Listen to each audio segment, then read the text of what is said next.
Quando uma engenheira florestal ela vai em um museu e logo de cara ela reconhece isso daqui, ó.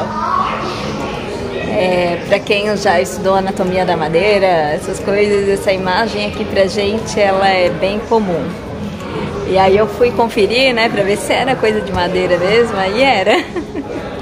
Aí depois eu vou mostrar uma foto pra vocês.